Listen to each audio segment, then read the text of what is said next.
Bueno, buenos días. Conseguimos continuar. Siguiente mesa, mesa muy interesante, representantes de la Clínica Universidad de Navarra, con un nuevo enfoque ante la obesidad, entre el tratamiento farmacológico y la cirugía. Contamos con dos grandes profesionales. Por un lado, con el doctor Landecho, que es licenciado en Medicina por la Universidad de Navarra y doctor en Medicina también por la Universidad de Navarra. En el campo docente me gustaría resaltar ese serie de investigación que tiene reconocida la acreditación oficial por la NECA. En investigación son más de 30 artículos y en gestión pues su participación en la Comisión Permanente de Farmacia desde el año 2008. Y por otro lado contamos también con el doctor Lapuente, licenciado en Medicina y Cirugía por la Universidad Autónoma de Madrid, especialista en cirugía general y del aparato digestivo desde el año 92, doctor en Medicina por la Universidad San Pablo CEU desde el año 2017, ha sido jefe de servicio del Hospital H.M. Montepríncipe y Puerta del Sur hasta el año 2017, cirujano consultor del equipo de ginecología oncológica del MD Anderson Cancer Center hasta el año 2017 y actualmente pues cirujano general centrado en obesidad, cirugía de la obesidad en la Clínica Universidad de Navarra. Y ambos pues, nos van a presentar pues, esta mesa para seguir pues, demostrando, poniendo encima de la mesa el valor de la sanidad privada y su aportación en las cirugías y en los tratamientos de alta complejidad. Doctor Landecho. Muy bien. Muchas gracias.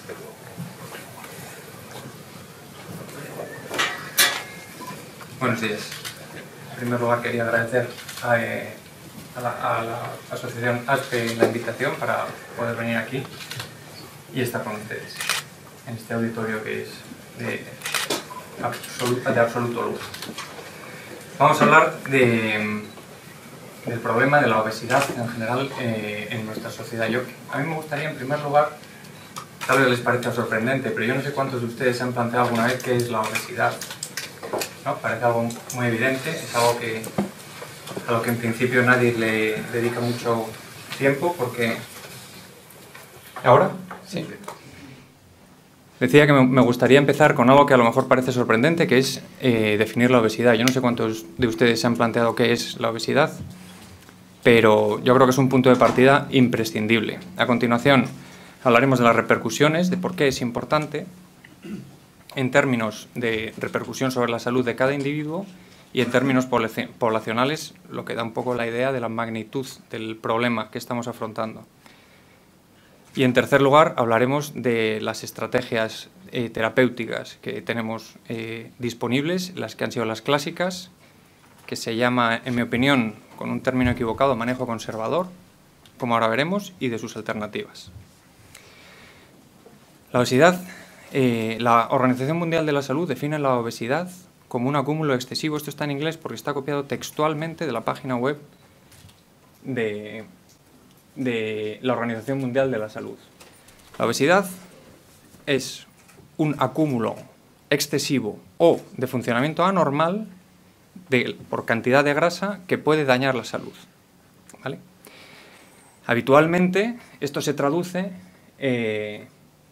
en términos de índice de masa corporal. Habitualmente se aplica esta definición diciendo el sujeto que tiene un índice de masa corporal igual o superior a 30 kilogramos por metro cuadrado es obeso, cuando el índice de masa corporal está por encima de 25 y por debajo de 30 tenemos un caso de obesidad.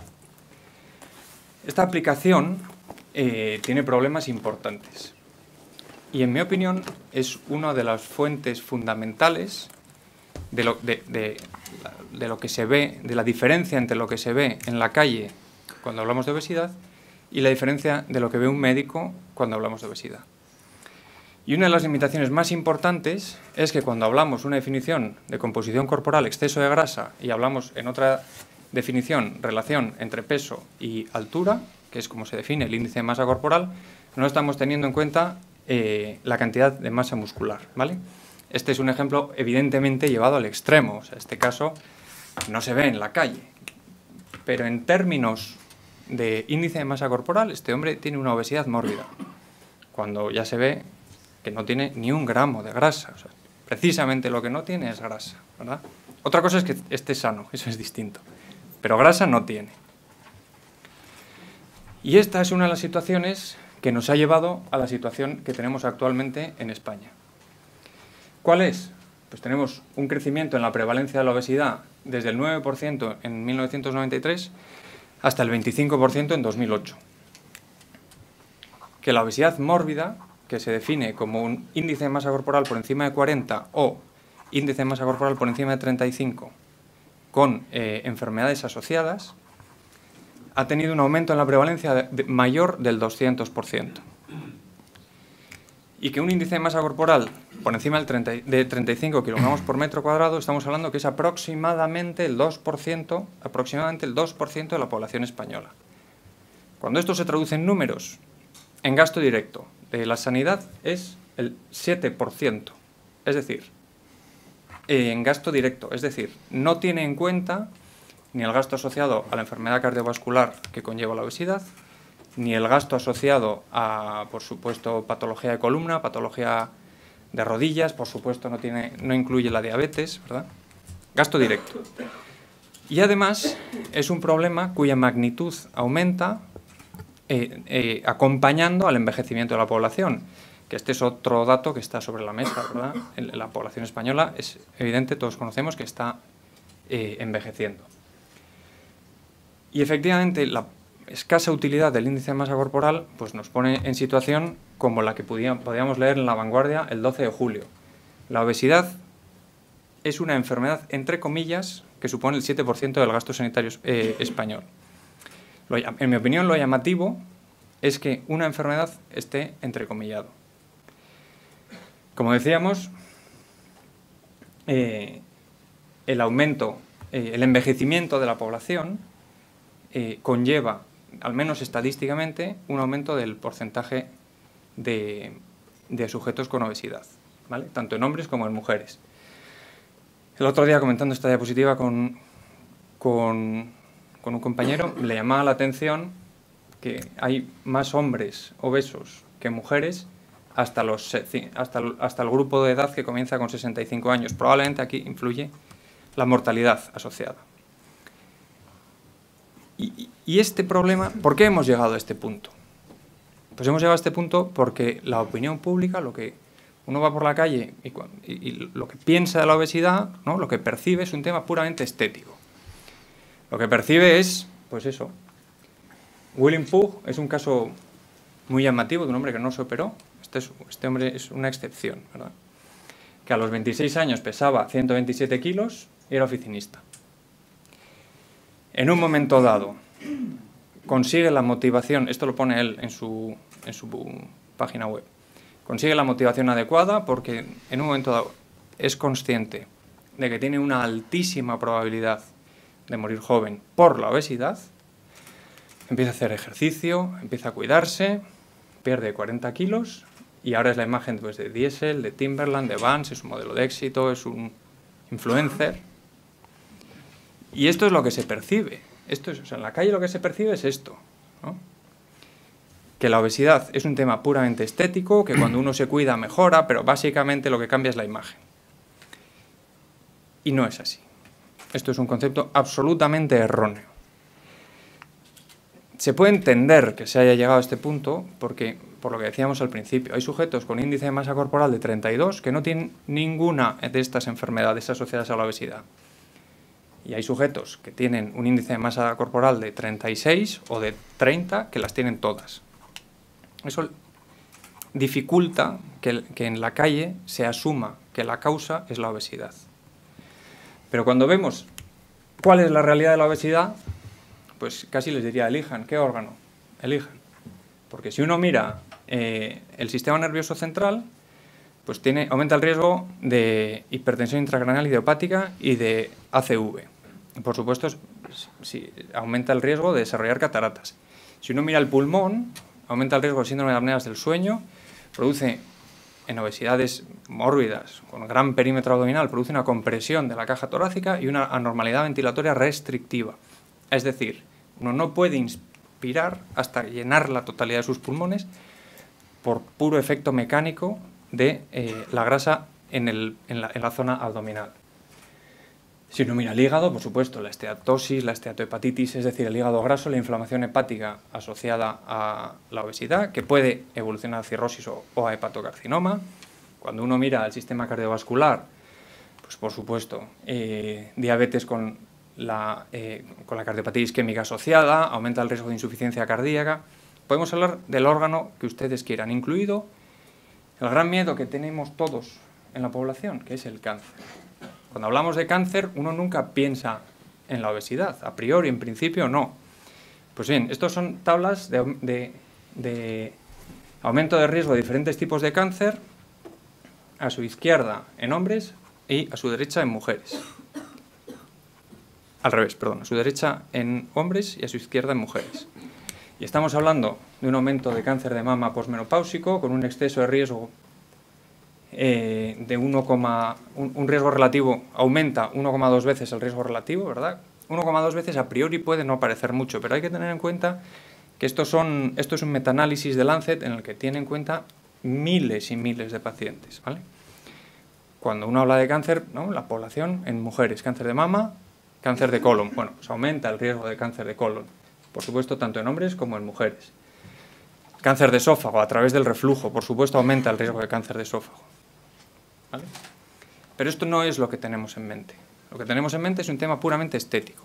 Y el tema puramente estético, en la medida que pasan los años, pues casi siempre pierde, digamos, interés, ¿no? La motivación estética pierde peso en la medida que pasan los años. Y eso probablemente es el motivo de esto, que son datos de New England de 2017, es una revista de altísimo impacto, en en este estudio se publicaron también datos de miles de pacientes de cuál es el porcentaje, la cantidad de peso que pierde la gente que se somete a programas de cambio de hábitos de vida. Como pueden ver, pues prácticamente no se pierde peso. Prácticamente nadie pierde peso, o son casos anecdóticos, son como el de William Pugh, pues él sí lo consigue, ¿no? ¿Por qué?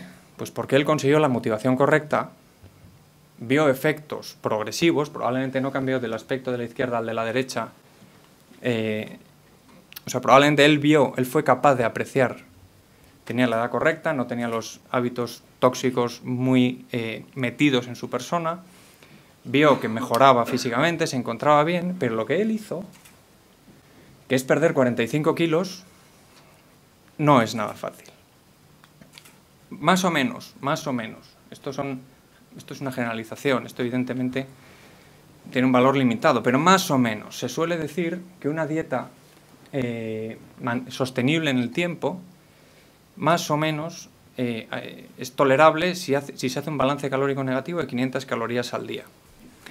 Asumiendo que cada kilo de peso más o menos son 7.000 calorías, esto lo que significa es que estuvo 630 días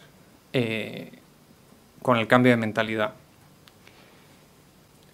Y si algún día no cumplió la dieta, retrocedió. O sea, un mínimo, más o menos un mínimo de 2 años. Es decir, hay que cambiar de vida entera. Hay que proponer un cambio de vida y esto no es fácil. Y probablemente, en nuestra opinión, esta es el origen, la causa de por qué estamos en la situación actual en España.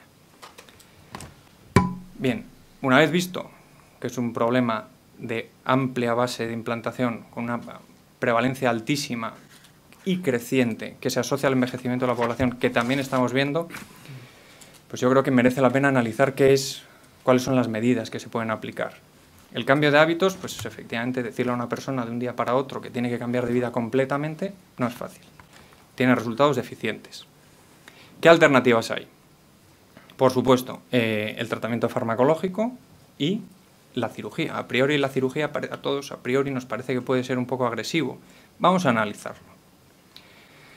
Respecto al tratamiento farmacológico, por supuesto, en primer lugar, nunca se debe separar el cambio de hábitos. O sea, son mecanismos, o sea, son estrategias aditivas. Siempre hay que tratar un cambio de hábitos y además, o sea, ir a la raíz del problema y además potenciarlo con algunas estrategias farmacológicas. Hay diferentes posibilidades, la lorcaserina, la fentermina, bueno, hay diferentes posibilidades que consiguen una pérdida de peso variable. La fentermina se ha propuesto que aproximadamente puede conseguir una pérdida en torno al 6% de peso. la fentermina combinada con topiramato, la fentermina de manera aislada en torno a un 5%, el Saxenda en torno a un 4%, bueno, hay diferentes posibilidades. Pero es importante, por otro lado, no perder de vista que estamos hablando de gente, la obesidad mórbida, es decir, índice de masa corporal por encima de 40, aunque el índice de masa corporal sea solo una aproximación, o 35 con enfermedades asociadas, o enfermedades graves asociadas con un índice de masa corporal que sea, son gente que tiene que perder 15, 20, 30 kilos. O sea, son gente que tiene que perder en torno al 30% de su peso, ¿verdad? Por lo tanto, conseguir un 4 o 5%, pues tiene interés, por supuesto, pero no siempre es suficiente. Como decíamos, entre las diferentes posibilidades que están o estarán disponibles, aquí tienen subrayados en rojo los que no están aprobados por la Agencia Europea del Medicamento, y en azul los que están aprobados por la Agencia Europea y por la FDA. Por lo tanto, los que tenemos nosotros disponibles son los que están en azul. El Orlistat, cuya función es inhibir la absorción de grasa en el intestino, que produce una pérdida muy discreta de peso.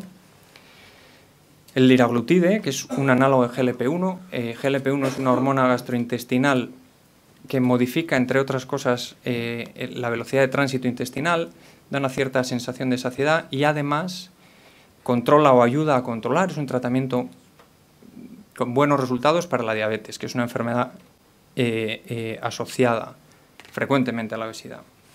Y la combinación de naltrexona-bupropion, que tiene, por supuesto, tiene interés, pero no hay que perder de vista que no todos los pacientes con obesidad tienen trastorno del ánimo, y que incluso para los que lo tienen, el bupropion, que al final es un antidepresivo, incluso para los que lo tienen, no siempre es la mejor opción terapéutica.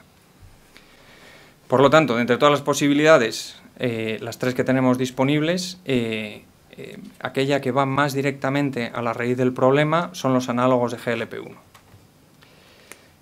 Entre los que hablábamos, el Senical, como decíamos, produce una pérdida de peso discreta. Cuando se evalúa el resultado en semanas, pues se ve que puede perderse en torno, en los estudios más optimistas, en torno a un 6%, 5 o 6% de peso, inhibiendo la absorción de otros fármacos, quiero decir, o de otras sustancias. Cuando una persona deja de absorber grasa, y todo lo que eso implica, es decir, vitaminas liposolubles fundamentalmente. El bupropion, para los que no hay estudios de seguridad cardiovascular, y produce los efectos adversos propios de los antidepresivos, y además no todos los pacientes con obesidad tienen un trastorno del ánimo que se beneficien de tratamiento con antidepresivos. Y como decíamos, el análogo de GLP-1, que induce la liberación modifica favorablemente el perfil de resistencia a la insulina y liberación de insulina, modifica favorablemente el vaciamiento gástrico, por lo tanto, tiene un cierto efecto anorexizante, es decir, quita el apetito, y además disminuye, un poco en este sentido también, disminuye la necesidad o la intensidad, la ira gástrica de alguna manera. ¿Vale? Es un dispositivo de administración parenteral, subcutáneo, al igual que la insulina, de manejo es fácil. Y dentro de los fármacos que tenemos, como decíamos, es el que tiene un perfil desde el punto de vista médico más favorable, en el sentido de que facilita o va a la raíz del problema, porque va al tubo digestivo y al órgano endocrino por excelencia que queremos modificar, que es el páncreas, de manera que nos ayuda en la línea que nos interesa de modificar la raíz del problema, ¿verdad? Está descrito que consigue buenos resultados en términos de manejo de la obesidad y la prediabetes, con pérdidas de peso no muy intensas, pero que combina pérdida de peso, mejor control de la diabetes, junto con la pérdida de peso mejora también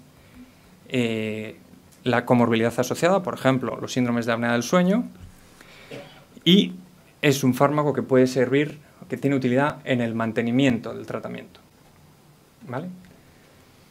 Inicialmente, de hecho, se comercializó con indicación para la diabetes y posteriormente se comercializó a dosis un poquito más altas con intención, viendo los efectos sobre la disminución del exceso de peso, ¿vale? En el futuro probablemente habrá otros análogos que puedan tener interés. Hasta la fecha no lo hay, por lo tanto esto hasta la fecha es ciencia ficción. Y por supuesto habrá agonistas combinados, no solo de GLP-1, sino de otros que puedan tener efecto sinérgico y que puedan ofrecer mejores resultados. La tercera posibilidad es la opción quirúrgica, ¿verdad? Insisto, es muy importante subrayar que la cirugía complementa y no sustituye ni el cambio de hábitos ni el tratamiento farmacológico, ¿verdad?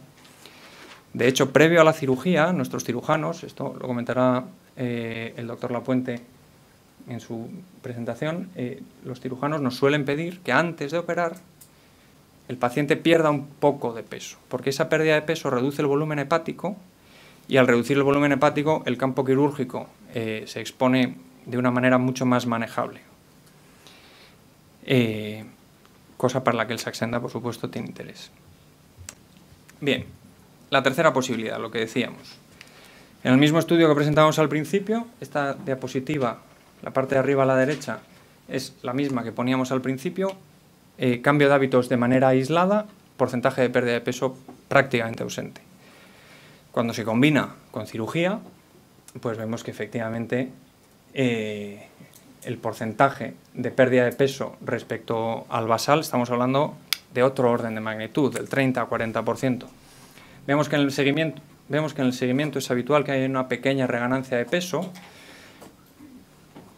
problema que se mitiga con un seguimiento adecuado, ¿vale? Del que luego hablaremos. Y por supuesto, cuando evaluamos resolución de comorbilidades, en la parte de la izquierda pueden ver la columna azul son los resultados de la cirugía y la columna naranja son resultados de dieta y ejercicio físico, ¿verdad?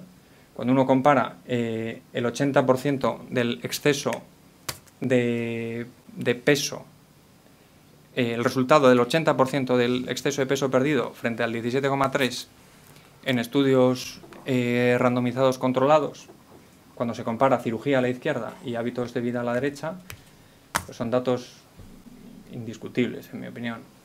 Cuando uno sale de los estudios randomizados y se va a estudios observacionales, estamos hablando de un 73% frente a un 8,6%. Esto es un metaanálisis también de diferentes estudios publicados hasta la fecha en 2014. Cuando hablamos de resolución de la diabetes, pues ahora mismo no hay ninguna alternativa médica que permita aspirar a un 57% de casos de resolución de la diabetes, frente a un 16% en estudios randomizados o a un 15% en estudios observacionales. Por supuesto hay diferencias entre las diferentes técnicas, hay diferencias, pero volvemos al mismo mensaje. En los controles, entendiendo como control, línea azul, los sujetos que se han sometido a cambios de hábitos de vida, y los demás son las diferentes técnicas. El bandaje es la línea naranja, la gastrectomía en banda, la gastrectomía vertical, tubular, es la siguiente. No sabría decir qué color es ese, lo siento, esto es una limitación personal. Para mí eso es azul oscuro, pero seguro que... Lo que sí está claro es que en verde está el bypass gástrico y que ofrece unos resultados que son claramente superiores a las alternativas. Insisto, combinando el cambio de hábitos, medicación cuando hace falta y cirugía de bypass gástrico. ¿Y esto tiene repercusión? El endpoint duro siempre en salud es la mortalidad. Efectivamente, ya desde 2007 tenemos clarísimo que cuando se selecciona adecuadamente a los pacientes se produce una disminución muy significativa de la mortalidad, que baja del... Bueno, en este caso disminuye prácticamente un 4%. Adicionalmente, ¿esto tiene su repercusión en términos de coste-efectividad? Pues a priori parecía razonable y ahora está demostrado incluso en datos en España. Esto es Este es un estudio español, publicado recientemente en 2018, en el que se han puesto números, han puesto valor en euros a estos resultados, y efectivamente se ve que la cirugía aumenta la supervivencia, y es una intervención coste efectiva. Ojo, porque en este mismo documento se resaltó un riesgo importante, que es que la cirugía es coste efectiva, pero sobre todo cuando se interviene al paciente en el momento adecuado. ¿Y esto por qué lo dicen? Pues lo dicen porque en España ahora mismo, estos son datos publicados en el Confidencial, pero bueno, hay datos que están disponibles. En España ahora mismo la lista de espera es en torno a 11.000 días, en torno a 4 años, lista de espera para cirugía bariátrica. Y de los sujetos con obesidad mórbida, es decir, el paciente diabético, hipertenso, dislipémico, etcétera, etcétera, la comorbilidad que hablábamos al principio, pues tiene riesgo de tener un evento mayor a lo largo de 4 años de observación. 4 años, 11.000 días es mucho tiempo. Y cuando hablamos de secuelas, estamos hablando de accidentes cardiovasculares, por ejemplo, ¿no? De los que el 67% de los sujetos en lista de espera los tuvieron. Y un porcentaje nada despreciable de ellos, en torno al 20%, tuvieron secuelas graves. Por supuesto, un infarto, un evento cardiovascular tiene secuelas siempre o casi siempre. Pero ojo, 20% graves. Lo que evidentemente lastra el efecto en el coste-beneficio, ¿verdad? Es decir, a fecha de hoy, la cirugía es la intervención que mejores resultados da cuando hay un problema serio asociado al exceso de peso, y además hay que hacerlo en el momento correcto. Y aquí viene una pregunta que nosotros, los clínicos asistenciales, estamos recibiendo cada vez con más frecuencia, porque a mí un paciente me viene contando, o por el motivo que sea, veo que tiene un problema de obesidad, le acabo hablando de la cirugía y hay mucha gente que me dice, pero ¿y esto? Esto no se sabía hasta hoy. Esto hasta ahora, ¿por qué nadie me lo había dicho? ¿No? Y lamentablemente la respuesta en muchas ocasiones es que porque su aseguradora no lo cubre. Digo, porque esto es un tema que también merece la pena poner sobre la mesa, ¿verdad? Por lo tanto,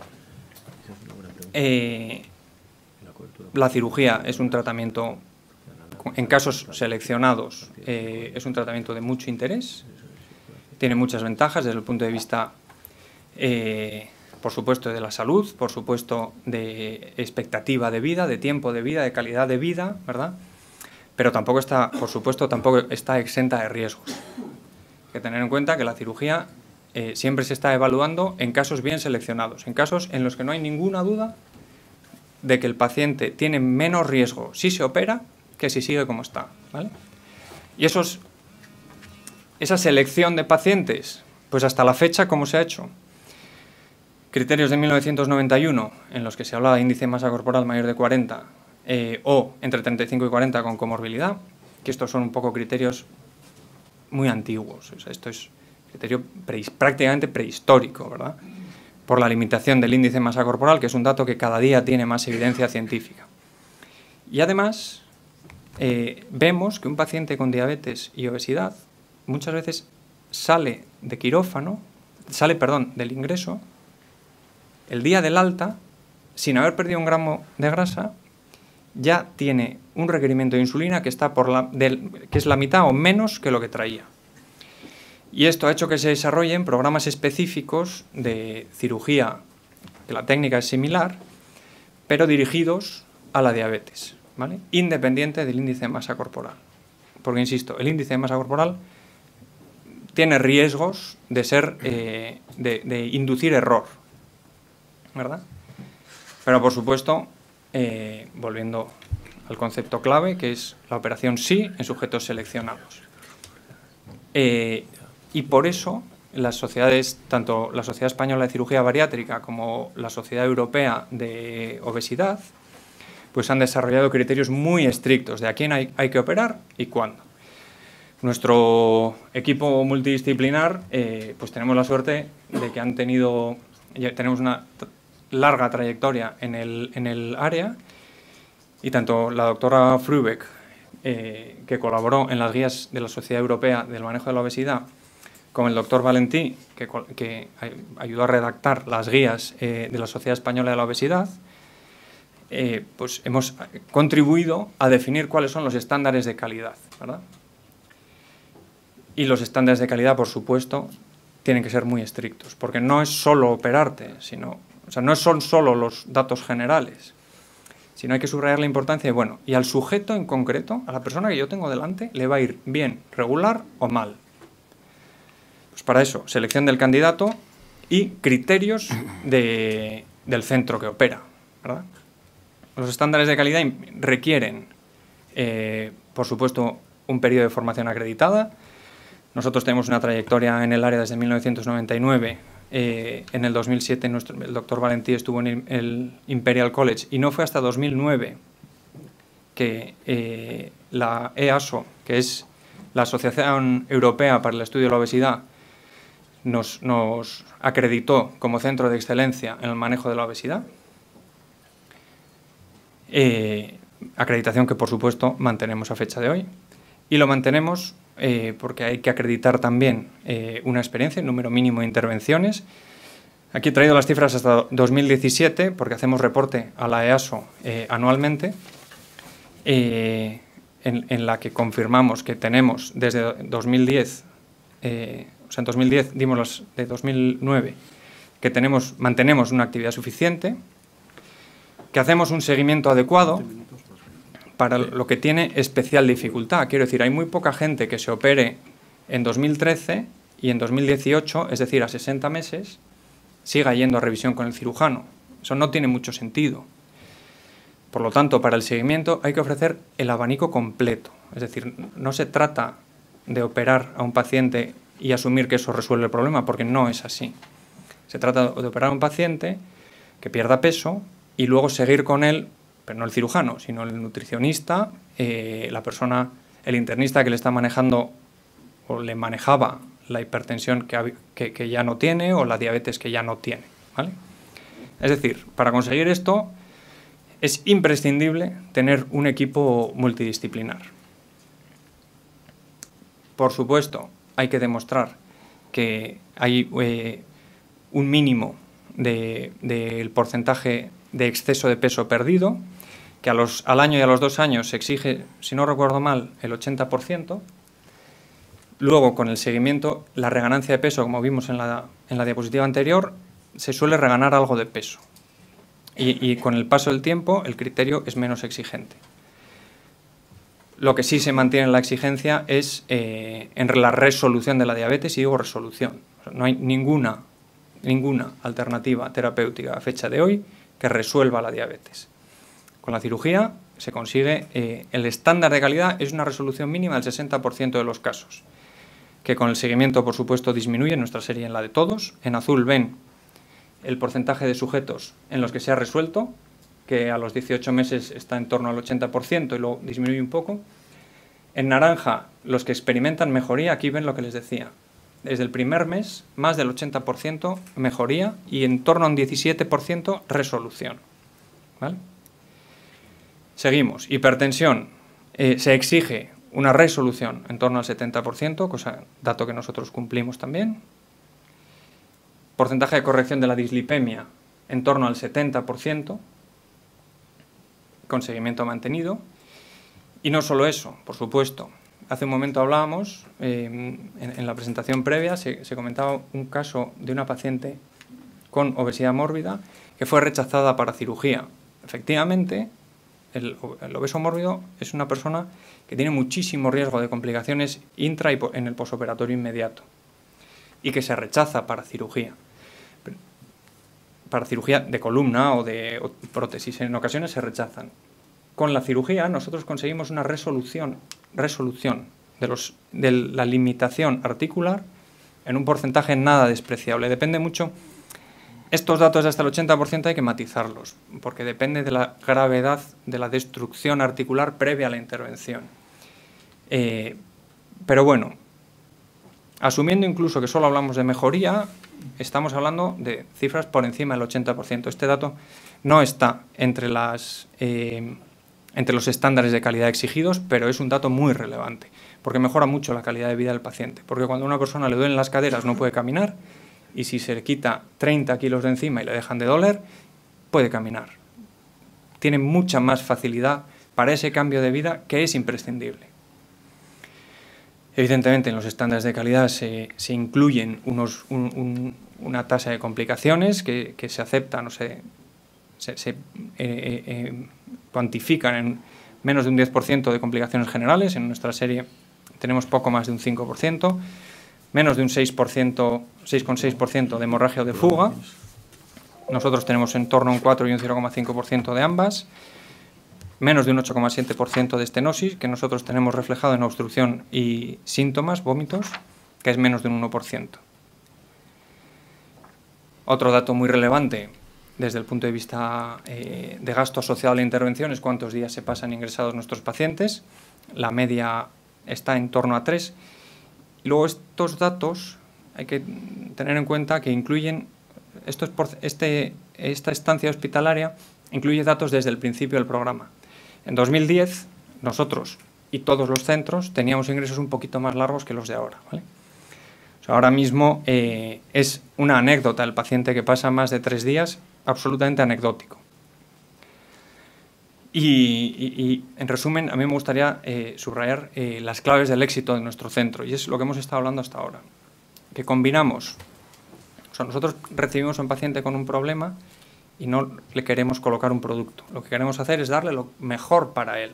Entonces le recibe o bien el endocrinólogo o yo o otro internista y se le establece una estrategia personalizada, con plazos. Es decir, vamos a hacer dieta de esta manera y te la va a botar la nutricionista, vas a hacer este ejercicio de esta manera y vas a venir a revisión. Y en función de cuánto hayas mejorado o no hayas mejorado o si has empeorado, vemos qué es lo que hay que hacer. Por supuesto, el que ha mejorado se le mantiene en esta estrategia. El que está igual o peor, al que está peor casi siempre ya se empieza a plantear alternativas, y el que está igual depende de qué dificultades haya encontrado y si es realista mantener una estrategia, digamos, conservadora para que mejore.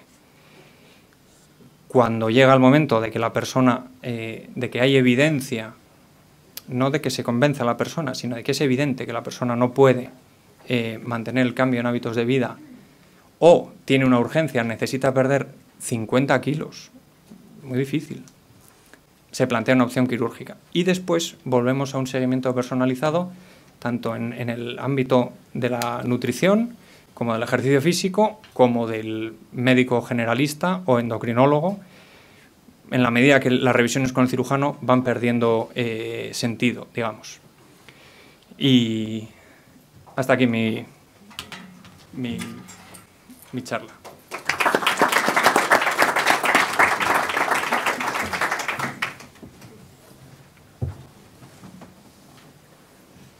Bueno, mientras yo pone mi presentación, muchas gracias a don Carlos Rus y a ASPE por poder estar aquí.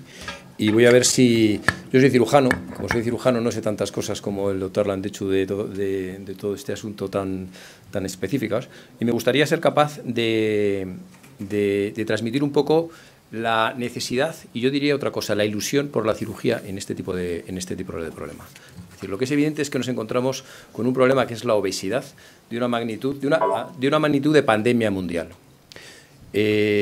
No tiene solamente, claramente no es solo un motivo, es un problema multifactorial el origen, y su solución pasa solamente por el aglutinar a un gran equipo desde todos los puntos de vista para poder solucionar este problema. Desde todos los puntos de vista, hablo desde el punto de vista a nivel estatal, a nivel de la industria que nos tiene que apoyar y que de hecho nos apoya porque es la que realmente de alguna manera ha conseguido que, por ejemplo, la cirugía se simplifique de una forma bastante importante en los últimos años. El doctor Landecho ha dicho que los criterios que tenemos quirúrgicos en la actualidad para operar a un paciente obeso o no, datan del 91. El 91 en este momento para la cirugía es prehistoria. Es prehistoria, ha cambiado radicalmente. Se pusieron unos criterios con unas determinadas, porque había una gran problemática desde el punto de vista de la mortalidad que generaba esa cirugía. Ha cambiado radicalmente, no podemos estar basados en lo mismo. Estamos evolucionando permanentemente y en eso los agentes sociales, la industria, los agentes sociales tenemos que ir cambiando también, desde el punto de vista que las propias sociedades médicas también tendrán que apoyar este tipo de cirugía. Cuando además van saliendo publicaciones en donde se demuestra que esta cirugía es rentable desde el punto de vista que, pasados alrededor de 5 o 6 años, se genera un coste, un beneficio en el coste y eficacia, donde se amortiza de alguna manera la inversión que se ha generado en el paciente quirúrgico inicialmente, en base a la reducción de las comorbilidades y, por qué no decirlo también, de la mortalidad que genera este problema. Entonces, esta idea para mí es la central. Contador nunca hubiera podido ganar ninguno de los grandes premios si no hubiera tenido detrás un equipo como el Astana. Es imposible, nadie puede encontrar la solución por sí solo, entonces nos tenemos que aglutinar y tenemos que ser capaces. Yo no puedo operar a un paciente si soy capaz de reducir una superobesidad a una obesidad porque ha recibido un tratamiento médico previo, me viene fenomenal. Un paciente que durante 2 meses o 3 meses esté con Saxenda, con un análogo del GLP-1 y reduzca un peso que va a hacer que sea más simple la cirugía, va a condicionar que esa cirugía, al ser más simple y más fácil, las posibilidades de complicaciones se reduzcan. Con lo cual, este es un aspecto que yo creo que este va a ser el aspecto central. Como tengo poco tiempo, voy de alguna manera a ir rápido. Aquí tenemos las indicaciones de las que siempre hemos hablado. IMC, índice de masa corporal por encima de 40 o 35 más comorbilidades, se opera, punto. Vale, pero esto es prehistórico. He puesto ahí un nombre primitivo porque, como digo, es prehistórico. Data del 91, un consenso del 91. En este momento casi no había ni cirugía laparoscópica. La verdad es que la gente, los porcentajes de mortalidad eran bastante elevados. Es algo que hay que resolver. Entonces, de aquí data también la complejidad del problema. ¿Cómo vamos a solucionar estos problemas? Se ha reducido. En un momento dado los americanos meten la FDA, la banda gástrica, en los pacientes de 30, pero como digo, esto es prehistórico. Ya posteriormente empieza a haber sociedades que nos van diciendo, la Federación Internacional de la Cirugía de la Obesidad, oye, que podemos operar antes, que no es necesario ser un obeso mórbido grado 3 para operar, que podemos operar con 35 de IMC o que podemos operar con 30 de IMC, en tanto en cuanto tengamos alguna comorbilidad elevada. Pero no contentos con esto, estamos en el 2018, han sido los mundiales, el Mundial de Rusia. ¿Y aquí qué es lo que ha cambiado? Pues lo que ha cambiado es que el posicionamiento de la sociedad más importante que hay de cirugía bariátrica y metabólica en Estados Unidos nos empieza a decir que a partir del 30 de IMC es posible plantearse la cirugía. Quiero decir con esto que hay un rango de población muy amplio susceptible de cirugía bariátrica, de cirugía de la obesidad. ¿Y por qué es así? Porque realmente se va a beneficiar de esta cirugía. La magnitud del problema es, yo no sé cómo decir, es pandémica, diría estratosférica, por utilizar algún otro término, pero aquí podemos ver cómo los americanos, en una publicación reciente, ya están plantados en el 39, casi en el 40% de media de pacientes con obesidad. 40% sobre una población de 325 millones, que lo leí ayer en Wikipedia, creo que son como 120 millones de pacientes obesos. O sea, una barbaridad.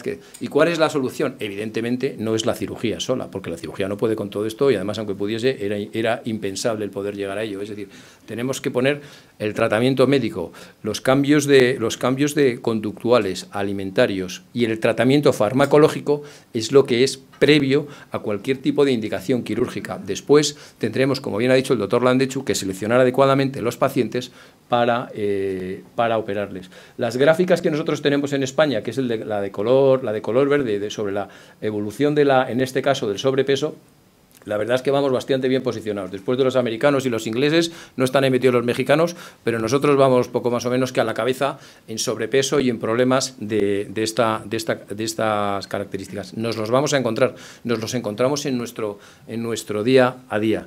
Aquí tenemos cómo la evolución de la obesidad tanto en población infantil como en población adulta, 39,6. Estos son gráficas americanas que lo tienen siempre como muy estudiado y población infantil hasta 18 años me parece que son 18,5 de pacientes con obesidad. ¿Y cuál es el problema real? El problema real está en las comorbilidades. está en que hay más mortalidad, pero también, sobre todo, en las comorbilidades. Y las comorbilidades ya las ha referido adecuadamente el doctor Landechu previamente. Yo creo que de volver a destacar, porque hay que metérselo en la cabeza. Los pacientes son hipertensos, los pacientes tienen infartos, los pacientes tienen problemas respiratorios, necesitan utilizar una máscara para dormir, los pacientes tienen diabetes tipo 2, que esa es otra pandemia que nos viene persiguiendo también por detrás y que habría que intentar recortar de alguna manera y que va unida tanto al envejecimiento de la población como al sobrepeso de la población, claramente. Los problemas, los oncológicos, los estamos viendo ahora. Esto no está muy estudiado. Realmente no sabemos exactamente cuáles son las causas. ¿Por qué los pacientes obesos tienen más cáncer? Sí, es que tienen más cáncer. Entonces ahí se genera un estado proinflamatorio que de alguna manera facilita pues no sé, el anidamiento, y hay muchos estudios muy interesantes en este aspecto. Necesitamos, en lo que estábamos hablando de ese equipo, que la industria, que las agencias estatales faciliten la investigación desde este punto de vista. Esta diapositiva ya la he puesto. Claramente hay un aumento de riesgo de los cánceres. Y luego, pero no solo eso, porque hasta ahora, hasta el 2007 realmente, cuando sale el estudio, este estudio que se publica en el New England, que es del grupo sueco, SOS se llama, que son sus iniciales, pues parecía que iban mejor, que no estaba mal operar y tal y cual, pero es que a partir de aquí ya sabemos que los pacientes que operamos obesos con indicación de cirugía no solo viven mejor porque se reducen las comorbilidades, sino que viven más. Yo he visto un paciente antes de venir, que por eso he llegado muy ajustado de tiempo, y hay que dar muchas explicaciones a los pacientes con sobrepeso, que a lo mejor hay que operar, y le he dicho, la indicación quirúrgica está basada en que yo le puedo decir con tranquilidad que usted va a vivir más y mejor. Eso es lo que va a ocurrir con cada paciente obeso que tenga indicación quirúrgica, después de haber descartado el tratamiento médico. ¿De acuerdo? Porque además es muy curioso. ¿Cuánto peso pierden aquellos pacientes que no son sometidos a ninguna intervención? Es la gráfica de arriba. Es de color azul claro. Yo sí los veo, pero no sé si es cielo o de otro tipo. Entonces, pero no pierden peso los pacientes. La realidad es que pueden ser capaces de perder un 5 o un 10% haciendo un esfuerzo, pero al cabo de los años la otra realidad es que todos van a reganar peso. Y este estudio americano también del 2007 nos demuestra en el bypass gástrico una reducción de la mortalidad total del 40% en aquellos pacientes que se operan. O sea que ya no estar ofreciendo la cirugía de la obesidad, la cirugía bariátrica a los pacientes que tienen indicación, que como digo son muchos, porque desde este año, desde el 2018, Mundiales de Rusia, desde aquí puesto, ya se ha reducido, es decir, ya las sociedades médicas se están animando a ser más ágiles, a no seguir basados o anclados en las indicaciones del 91. Tenemos que seguir entonces, esta cirugía es lo que de verdad va a resolver. Esto es una revisión de la Cochrane, pero este no es el único problema. A ver si soy capaz. ¿Esto tiene una película? A ver. No. Sí. Pero la obesidad, el único problema no es que se mueran los pacientes y que vivan regular y que tengan diabetes. Que pasan muchísimas más cosas. Y aquí está. Es que los pacientes cruzan las piernas con dificultad. Dormir con la pareja es una angustia. Cortarse las uñas de los pies no llegan. El desvestirse de la pareja ni a tiros. Con el aspecto que tiene uno, orinar correctamente los hombres, todos estos problemas, abrocharse el cinturón están ahí. Son problemas permanentes, palmarios, de gente que está sufriendo y de gente que se le puede resolver toda esta problemática. Esta también, por favor, me puedes dar. Bueno, esto es un poco para relajar, porque tampoco vamos a estar aquí hablando de números a todas horas. Dale que te pego. Pero son realidades que los pacientes viven diariamente. A mí me han llegado a decir, doctor, gracias a esta cirugía yo puedo ahora tener una limpieza personal adecuada que antes no podía tener, porque llega un momento que uno es tan gordito que no se puede limpiar el trasero casi. Y bueno, hay diferentes tipos de cirugía. El bypass gástrico, que yo lo quería explicar, pero tampoco tiene probablemente mucho sentido. Se hace una sección del intestino delgado, esa sección, y del estómago, son las dos secciones que hay que hacer. Aquí se puede ver la sección del intestino delgado. Este tramo distal hay que subirlo para arriba para conectarlo con el estómago, que se va a conectar aquí. Se corta el estómago. En fin, los dibujitos estos, luego se hace una anastomosis, es lo que estaba hablando antes, la tecnología nos facilita realmente, estas son máquinas que son grapadoras, luego damos los puntos de manera manual y queda una cirugía de bypass gástrico, pero esta es la vida real es este paciente que necesita alta tecnología, altas prestaciones para que las cosas vayan bien, es decir, la mesa esta aguanta 200 kilos, porque si no aguanta 200 kilos, cuando tienes que inclinar al paciente se cae. Tiene unas medias neumáticas para evitar la trombosis venosa profunda. Tiene unos recubrimientos por todos lados, porque si la cirugía es un poco larga puede generar un síndrome pues por compresión de alguna de las extremidades, o que puede generar problemas en el posoperatorio. La anestesia es otro problema donde tienes que tener anestesistas muy capacitados para poder realizar a cabo esta cirugía sin problemas. Esta también tiene un vídeo, por favor. Esta es una sección gástrica. Esto es el hígado, este es el estómago, esta es una sonda nasogástrica que está entrando y aquí se va a generar con una máquina, ahí está latiendo el corazón, el diafragma, y una máquina que va a entrar por aquí, va a seccionar el estómago para reducir, en el bypass gástrico en este caso, para reducir. Es una máquina además que tiene una batería, no hay ni que apretar, va sola, y hay algunas que casi piensan y todo. O sea, por ello digo, como encuentren que es demasiado grueso el tejido que tienen que grapar y tú lo intentas grapar, no te lo grapan. Poco más o menos que dicen, tiene usted que en un display, en una pantalla, tiene usted que cambiar el tipo de carga por una carga de más profundidad. Quiero decir con esto que, de alguna manera, la interrelación con la industria es absolutamente imprescindible para poder llegar a buen término esta cirugía. Claro, esto en el 91 no se sabía nada de este asunto. Siguiente, con película también. Aquí hemos subido un segmento del intestino, que es que aquí hay que empalmar con el trocito pequeño de estómago que hemos dejado, que es este. Esta tiene película, si se puede, por favor. Y la siguiente también va a tener. Tiene dos ramas, la grapadora. Se hace un pequeño orificio en el asa de intestino delgado, que es este que hemos subido, y este es el pequeño estómago, el pouch gástrico que hemos dejado. Se aproximan los dos. Se pega un tiro, porque lo podemos decir así tranquilamente, se dispara y ya se ha hecho la anastomosis. Hay que cerrar, lógicamente, el orificio de entrada de esas mandíbulas para que no quede abierto, porque si no los garbanzos se van a salir por ahí. Este orificio luego hay que cerrarlo. En la siguiente, por favor, la película. Con puntos que se pueden dar de una manera con muchísima precisión. La cirugía laparoscópica y robótica nos ha dado una capacitación brutal a la hora de ver las cosas muy bien y de generar pocos problemas por el componente que tienen de mínima invasión los pacientes. Pero como se puede ver, los puntos se pueden calibrar al milímetro, pero al milímetro es al milímetro, porque la amplificación en las pantallas, que ahora cada vez es mejor la visualización, la amplificación es tan brutal que realmente vemos mejor en la pantalla que mirando directamente como hacíamos antes en la cirugía abierta.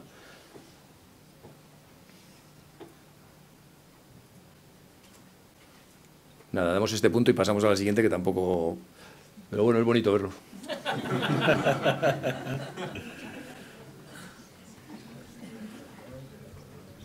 Seguimos. Esto sería una gastrectomía tubular, que es cuando convertimos. La gastrectomía tubular tiene ahora un realce brutal, está superando al bypass gástrico, es más fácil y tiene unos índices de éxito. Es muy exitosa, es menos eficaz que el bypass gástrico, como ha dicho el doctor Landechu, y lo tenemos que mantener siempre en la cabeza para ver a qué pacientes le indicamos una u otra cosa. Hay otros procedimientos como el cruce duodenal, la derivación bilopancreática, que no viene al caso.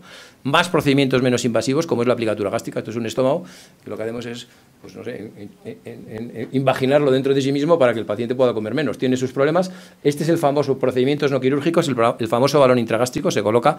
Tiene, por ejemplo, la agencia, he estado leyendo que la Agencia de Evaluación de Tecnologías Sanitarias en Galicia descartó la posibilidad del tratamiento de la obesidad con este tipo que han tenido tanto auge, porque en realidad no cambia nada en el paciente, no cambia absolutamente nada. Durante 6 meses pierde peso, le quitas el balón y vuelve a ganar peso. Entonces, ¿qué sentido tiene realmente? Es decir, no ha cambiado nada, es muy importante en los hábitos de los pacientes, y entonces no podemos con ellos. Esto es un endobarrier se coloca en el duodeno y es una especie de tubo que evita que durante el tramo que va pasando por su interior el alimento, pues se pueda absorber ningún nutriente. Entonces consigues. Lo que pasa es que esto, claramente, hay que anclarlo, luego cómo se saca, metes un tubo dentro del tubo digestivo y entonces al final cómo se suelte, la obstrucción es segura y entonces a ver cómo se resuelve eso, que no es de otra manera que operando.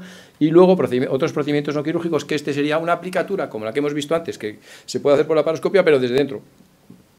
Se va cerrando el estómago. Lo que ocurre es que ya estamos empezando a ver los cirujanos, porque estos sistemas terapéuticos no están tan controlados como la cirugía. Entonces, como la gente lo que quiere es no operarse, en este caso puede estar dispuesta durante 3 horas a estar sometida a un determinado procedimiento de aplicatura gástrica endoscópica, que no deja de tener una anestesia de 3 horas, y sin embargo evitar una cirugía que la puedes tener resuelta en 2 horas y que está mucho más controlada desde el punto de vista de los resultados. Y luego voy a acabar con el tema de la diabetes, es decir, nosotros operamos también, nos hemos dado cuenta, es una cosa muy curiosa, los cirujanos empezamos a operar la obesidad y resulta que, como tiene una comorbilidad que es la diabetes mellitus 2, pues antes de irse a casa, a los 2 días, han dejado de ser diabéticos, porque no sabes por qué, no teníamos ni idea, eso luego lo han investigado los listos, como digo yo siempre. Es decir, hay una serie de situaciones, de hormonas, de tal, ha dejado de ser diabético el paciente. Este primer metaanálisis de Buchwald del 2004 de repente nos enseña cómo la resolución de la diabetes para la cirugía tenemos en el 56, en el 79, en el bypass gástrico en el 80%, o sea, una barbaridad, algo que no se había dado nunca antes. Es muchísimo más eficaz operar que estar dando tratamiento médico. Otra pandemia brutal, es decir, en el mundo tenemos 425 millones de diabéticos. Es algo que se ve y resulta que se puede operar. O sea que nosotros estamos un poco atentos, se puede operar con restricciones, pero se puede operar. En la zona europea estamos con más del 6% de la población ya diabética, 6,7 me parece que eso por ahí. Entonces, el impacto que tiene de gasto, el impacto que tiene con todas las comorbilidades que la diabetes genera y tal, pues es brutal. Y aquí tenemos algunas de ellas a nivel de la retinopatía diabética, de los problemas que pueden dar a nivel de la enfermedad cardiovascular, del riñón. Cada 30 segundos pone aquí, en el miembro inferior, una parte de él se pierde, se amputa cada 30 segundos en el mundo debido a la diabetes. O sea, eso es un dato un poco sorprendente. Problemas con los embarazos, que todos hemos conocido a alguien, y mayor riesgo de desarrollar enfermedad periodontal. Entonces, ¿qué es lo que hay que hacer? Pues lo de siempre. Promover investigación, que haya planes estratégicos adecuados, que haya un buen tratamiento médico y luego la promoción de la salud, que es algo en lo que tendremos que entrar en los próximos años. Es decir, tenemos que generar generaciones de gente saludable, porque es la única manera en que de verdad estas cifras tan estratosféricas se puedan resolver. Porque es que además, como podemos ver aquí, que este es un estudio prospectivo, también publicado en el New England en el 2012, resulta que el tratamiento médico, que es la raya de arriba, esto está comparando las hemoglobinas glicosiladas, a ver cómo bajan y tal, dejan a los pacientes tal y como estaban, siempre van a ser diabéticos. El tratamiento médico hace un control, es un tratamiento, por decirlo de alguna manera, sintomático, pero no va a resolver la diabetes. En cambio, la cirugía, y ahí está el bypass gástrico, tiene muchas más posibilidades de resolver la diabetes.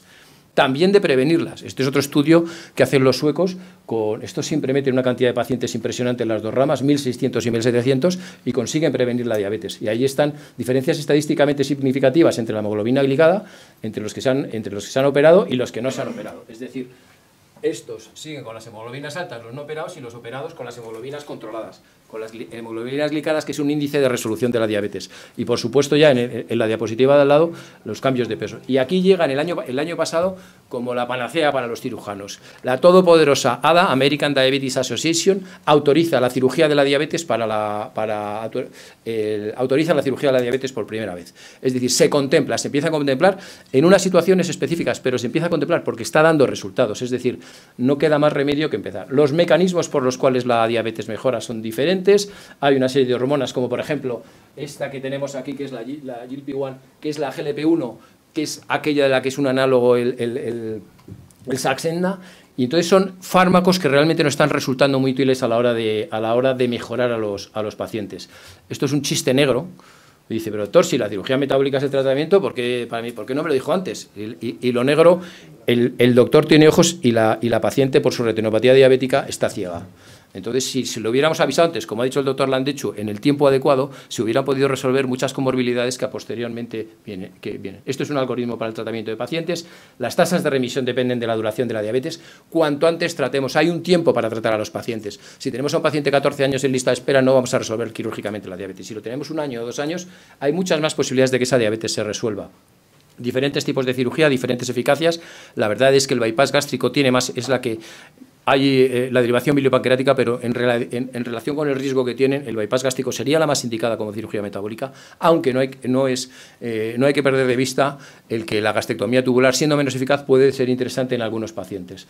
Reducción de la mortalidad, reducción de la necesidad de medicación, y bueno, esto es una tontería que pongo como cirujano. Dice, mi papá es doctor y trata la diabetes, y dice, sí, pues el mío es cirujano y la cura. Entonces eso no les gusta mucho a los internistas, pero bueno. Y esto, como acaba el doctor Landechu, es fundamental. hay que tener una experiencia muy acreditada de muchos casos para que las tasas de problemas se vayan reduciendo. Y como se puede ver ahí, a partir de los 250 casos operados, pues ya entramos en una línea donde viene a ser poco problemática y toda esta artillería, todo este Da Vinci, toda la robótica, todos los brazos articulados, toda la ingeniería que utilizamos y de la que nos provee la industria, realmente no sirve absolutamente para nada si no tenemos un equipo coordinado desde todos los puntos de vista. Es decir, si no tenemos internistas que van a los pacientes, endocrinos, nutricionistas, fisioterapeutas que les ayuden a mejorar con sus problemas de que me duele la espalda, que me duele tal, nutricionistas porque hay que hacer un seguimiento permanente de los pacientes, es que no vamos a ningún lado. Entonces, el concepto este de que el cirujano opera y tal, eso conduce permanentemente al fracaso de la cirugía. Entonces, quedarnos con la idea esta básica de la necesidad de articular un equipo multidisciplinario, de la necesidad de ser capaces de interactuar tanto con la industria como con los agentes estatales y en esa línea, pues trabajando todos juntos y fundamentalmente yo creo que con la prevención, probablemente es la única forma en la que podamos tener pelín embridado un problema que se nos ha ido claramente de las manos. Y bueno, como resumen, el problema grave, 7% del gasto sanitario es una pandemia, los resultados del manejo conservador son deficientes y luego evaluar las estrategias para resolverlo, las intervenciones en hábitos de vida, como he dicho y tal, la cirugía tiene lógicamente su gran utilidad, la medicación la necesitamos y las técnicas quirúrgicas que hay diferentes y que las iremos desarrollando. Ahora bien, a lo mejor dentro de 10 años esto resulta que no operamos nada porque todo son pastillas. Igual llega ese momento y que es el que mucha gente está deseando, pero nosotros tendremos que, pues si nos tenemos que pasar a un lado porque se resuelve de otra manera, pues genial. Y nada más, muchas gracias.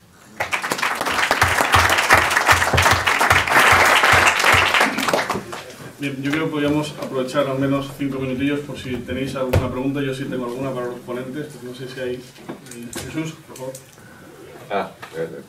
No, que es muy interesante. Yo soy neurocirujano, pero muy interesante el tema este de las tripas y soy partidario también, como dices tú, de que los médicos tratan y los cirujanos curamos, entre comillas. Pero de todo lo que habéis presentado y recopilando un poco lo que nosotros hacemos en nuestro hospital, lo que no he visto es de las 3 patas del tratamiento de la obesidad, que es fundamental y las 3 influyen, si habéis visto 2 problemas. Uno, ¿qué pata hay que poner más énfasis dependiendo de la edad? Las morbilidades ahora en la obesidad infantil es una barbaridad que está ocurriendo ya. Antes era americana, pero ahora también es europea y española. Entonces, si veis que dependiendo si son jóvenes o son ya adultos, una pata pesa más que otra, y dentro de la pata farmacológica, dentro de los tratamientos más somáticos, digamos, luego los psicofármacos. Es decir, yo no he oído más que así de refilón todo el tratamiento con ansiolíticos o con antidepresivos y tal, y sin embargo yo creo que es fundamental porque hay un componente ahí en la pelota muy interesante, ¿no? Entonces, si sabéis o habéis visto alguna diferencia de que se lleve a conclusiones del tratamiento. Por supuesto. Muchas gracias por la pregunta. En primer lugar, respecto a qué estrategias tenemos que poner nosotros en énfasis, nosotros ninguna. Digo, lo que nosotros tenemos que hacer es centrarnos en cada caso en concreto. Lo que tenemos que hacer es tener disponibilidad de todas las posibilidades que pueda requerir el sujeto. Es evidente que una persona de 15 años tiene hábitos menos consolidados y por lo tanto más fácilmente modificables, o no, porque luego hay que ver el entorno familiar. Bien, pero a priori, y una persona de mayor edad puede tener hábitos más consolidados y más prisa por más enfermedad, pero la esencia es que no es en lo que nosotros nos queremos centrar, sino en qué necesita el sujeto y acompañarle en la medida que cambien sus necesidades para darle la solución correcta.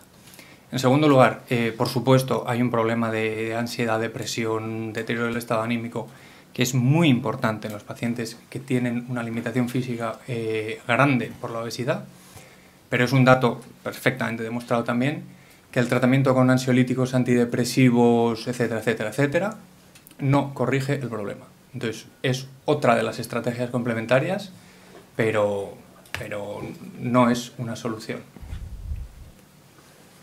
Sí. Hola, quería hacer una pregunta, puesto que la obesidad es una patología que probablemente por sus características desde la sanidad privada se pueda gestionar bastante mejor, porque exige un seguimiento por parte del médico al paciente, tipo casi coaching especial, ¿no? Lo que quería saber es, dentro de la cirugía o del tratamiento farmacológico, ¿qué hueco pueden ocupar también las dietas cetogénicas, basadas en tratamientos basados en dietas cetogénicas, que ya la Sociedad Española de Obesidad contempla y que además ya tienen estudios clínicos publicados en revistas de prestigio, ¿no? ¿Cómo pueden ayudar tanto a la cirugía para llegar a mejores condiciones como para conseguir un normopeso sin cirugía? Nosotros somos poco partidarios de las dietas cetogénicas, porque el concepto clave de la dieta cetogénica es evita hidratos de carbono, porque los hidratos de carbono son imprescindibles para el metabolismo del sistema nervioso central y el cuerpo necesita generarlos. Si no los comes, los tienes que generar, y el cuerpo los genera de una manera poco eficiente. Es decir, gasta muchas calorías para generarlos. En ese sentido son eficaces, pero no son sostenibles. O sea, yo no le puedo pedir a un paciente que haga una dieta cetogénica el resto de su vida, o no puedo basar el cambio de hábitos en que haga dieta cetogénica un mes al año. No es sostenible. Entonces, en ese sentido, nosotros siempre vamos a la raíz del problema, que es, vamos a hacer una dieta normal. Mira, no hay ningún alimento prohibido, puedes comer lo que quieras, pero poco. La parte de ansiedad que estás manejando con comida, vamos a gestionarla de otra manera. O sea, hacemos un abordaje de alguna manera integral y sostenible. O sea, lo que queremos es ir desde el principio a la solución del problema y aplicar lo que el sujeto necesite. Entonces, una dieta cetogénica no se puede mantener durante meses y meses o años. Has hecho una variante de la pregunta, que es ¿qué pasa desde el punto de vista quirúrgico?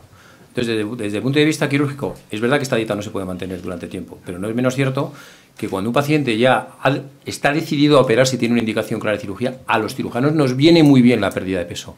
Una pérdida de un 5 o un 10% es una maravilla, y encima nos habla de una probable adhesión al tratamiento posoperatorio, al seguimiento posoperatorio adecuado. Entonces, esa dieta podría tener una indicación. También es, o no es menos cierto, que ahora mismo tenemos otras posibilidades terapéuticas con medicación.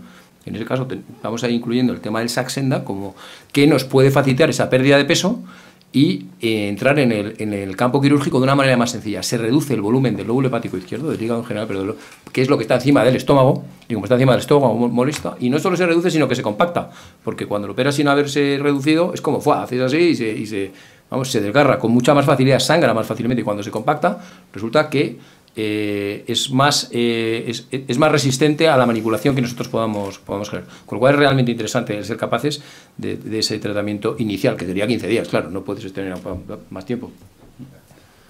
Sí, Jesús, por favor. Yo me he fijado en la primera diapositiva vuestra, en el equipo ciclista.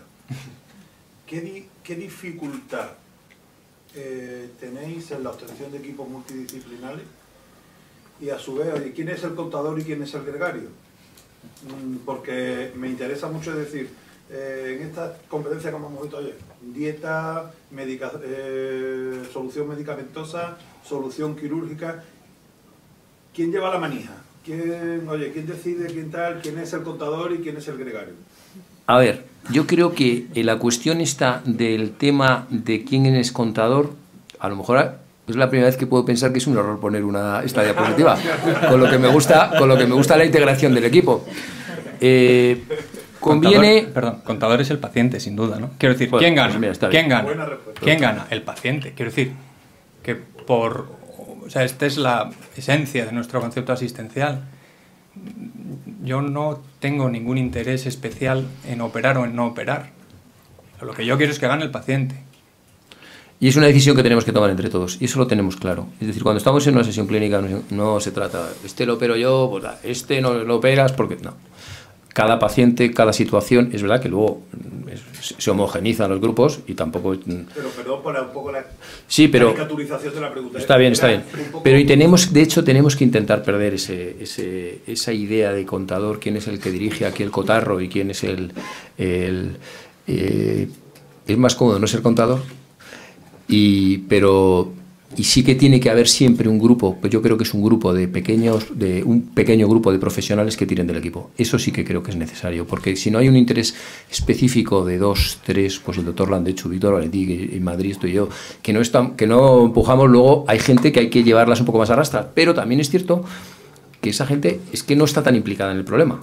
Que no son los que lo están viviendo día a día, porque a lo mejor el psiquiatra y los psicólogos tienen que tratarlos, pero aquellos pacientes que necesiten de ello, hay que ir a buscarles. Al fisioterapeuta 3/4 partes de lo mismo, no va a ser el fisioterapeuta que tire de una unidad de obesidad, pero lo necesitamos para que eso corra rápido, porque si tenemos al fisioterapeuta por ahí detrás, luego la crono no funciona. O sea, que esa unidad y ese ir a la par yo creo que es muy importante. Y la pregunta que ha hecho Jesús sobre farmacología y cirugía, ¿compiten, se complementan?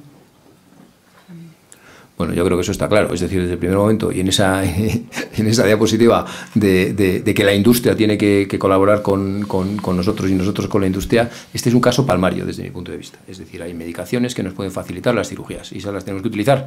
Y no solo nos pueden facilitar el hecho quirúrgico, sino que además nos puede facilitar el resultado y la evolución a un plazo medio y largo, porque los pacientes es cierto que tienen tendencia a partir de los 2 años a una determinada reganancia de peso, y ahí tenemos a la farmacología a determinados fármacos, que como ya hemos hablado hay alguno bastante eficaz, para seguir manteniendo ese control sobre el peso que puede ampliarse.